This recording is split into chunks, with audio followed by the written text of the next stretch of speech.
सुप्रभात बच्चों। आज हम कक्षा 8 हिंदी मीडियम विषय हिंदी में पाठ 1 पढ़ेंगे, शक्ति और क्षमा, जिसके रचनाकार हैं श्री रामधारी सिंह दिनकर जी। इनकी कविता है, क्षमा दया तप त्याग मनोबल सबका लिया सहारा, पर नर व्याघ्र सुयोधन तुमसे कहो कहां कब हारा। इस प्रस्तुत कविता के माध्यम से रामधारी सिंह दिनकर जी कहते हैं कि क्षमा, दया, त्याग, तपस्या एक से एक श्रेष्ठ मानवोचित गुण हैं। इन गुणों को मनुष्य को अपनाना चाहिए, परंतु कभी कभी क्या होता है कि अपने कार्यों को सिद्ध करने के लिए शक्ति का भी सहारा लेना पड़ता है, और हमें उस शक्ति का सहारा लेना भी चाहिए, क्योंकि जो दुष्ट व्यक्ति होते हैं वह अपनी दुष्टता से बाज नहीं आते हैं।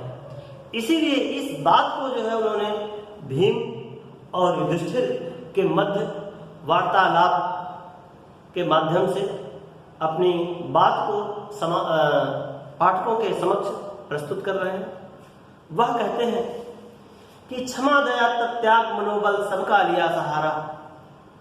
भीम दुर्योधन की दुष्टता और अपने बड़े भाई युधिष्ठिर की क्षमाशीलता या के गुण को देख करके कहता है कि आपने क्षमा, दया, तपस्या, त्याग और मनोबल इन सभी चीजों का सहारा लिया, परंतु नर व्याघ्र यानी व्याघ्र माने शेर वैसे होता है, लेकिन यहां पर पशु को संबोधित किया। उस मनुष्य रूपी पशु ने, पशु सुयोधन यहां पर भीम जो है दुर्योधन को व्यंग में कह रहे हैं। दुर्योधन का अर्थ होता है जिसे कठिनता से जीता जा सके, सुयोधन का अर्थ है जिसे सरलता से जीता जा सके, है ना। परंतु उस मनुष्य रूपी पशु सुयोधन ने आपसे कहीं भी हारा नहीं है। क्षमाशील हो रिप समक्ष तुम हुए बिनत जितना ही, दुष्ट कौरवों ने तुमको कायर समझा उतना ही, ना? तो दिनकर जी एक बार पुनः देख लीजिए ऊपर से। दिनकर जी कहते हैं कि दिनकर जी लिखते हैं कि भीम युधिष्ठिर से कहते हैं कि आपने क्षमा, दया, तपस्या, त्याग और मनोबल इन सभी चीजों का सहारा लिया, परंतु उस मनुष्य रूपी पशु सुयोधन ने आपसे कहीं भी हार नहीं मानी।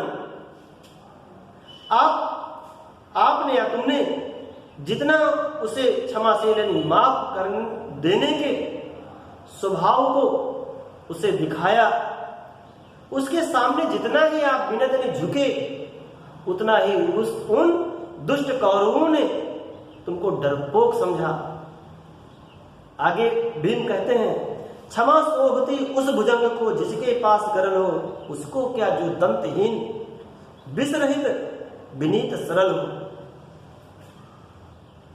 कहते हैं माफ करना उस सर्प को शोभा देता है जिसके पास जहर हो।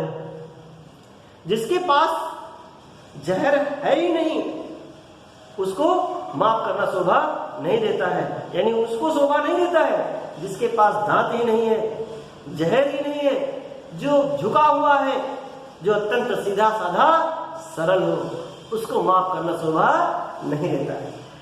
3 दिवस तक पंथ मांगते रघुपति सिंधु किनारे, और बैठे पढ़ते रहे चंद अनुनय के प्यारे प्यारे। दिनकर जी लिखते हैं, भीम प्रभु श्री राम जी का उदाहरण देते हुए कहते हैं कि प्रभु श्री राम 3 दिनों तक समुद्र के किनारे बैठे हुए और उस समुद्र से रास्ता मांगते रहे। एक से एक सुंदर सुंदर मधुर मधुर श्लोकों को पढ़ करके उससे प्रार्थना करते रहे। उत्तर में जब एक नाद भी उठा नहीं सागर से, उठी अधीर धधक पौरुष की आग राम के सर से। जब उस समुद्र से प्रत्युत्तर में कोई भी जवाब नहीं मिला, एक भी आवाज नहीं आई,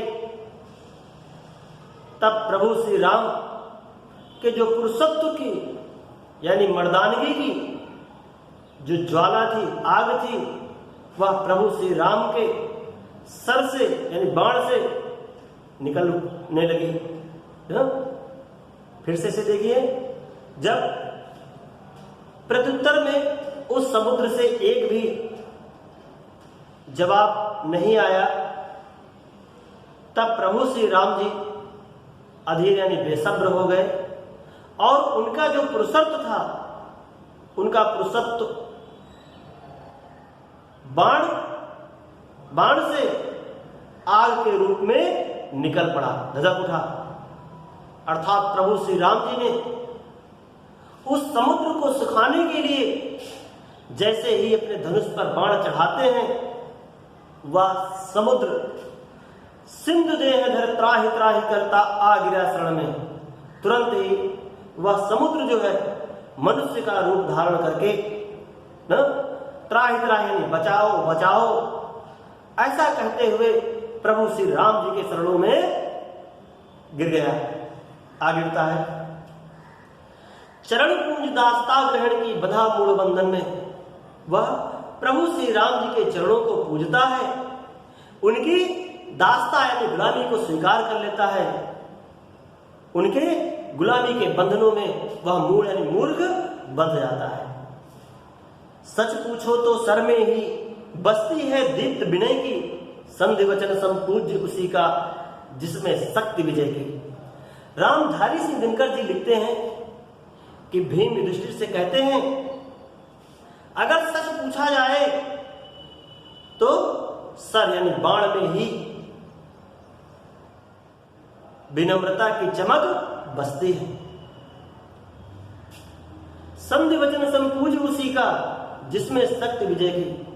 राजनैतिक जो मित्रता है, संधि में किए गई वचन है, वह तभी पूजनीय होती है जब उसकी शक्ति की विजय होती है।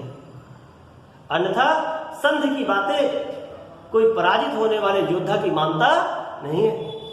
सहनशीलता क्षमा दया को तभी पूछता जग है, बल का दर्प चमकता उसके पीछे जब जगमग है। आगे कहते हैं, सहन करने की शक्ति, क्षमा करना, दया करना, यह संसार में तभी पूजने योग्य होता है या तभी पूजा जाता है जब उसके शक्ति का, उसके बल का दर्प यानी अहंकार चमकता है।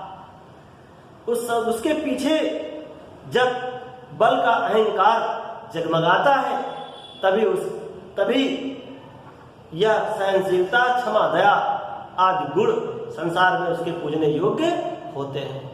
ठीक है बच्चों, धन्यवाद। आप इस कविता की 8 पंक्तियां अपने फेयर कॉपी में करेंगे, शब्दार्थ लिखेंगे, ठीक है। और जो इसकी एक्सरसाइज है आगे की अभ्यास प्रश्न, उनको हम अगली कक्षा में लिखाएंगे। ठीक है बच्चों।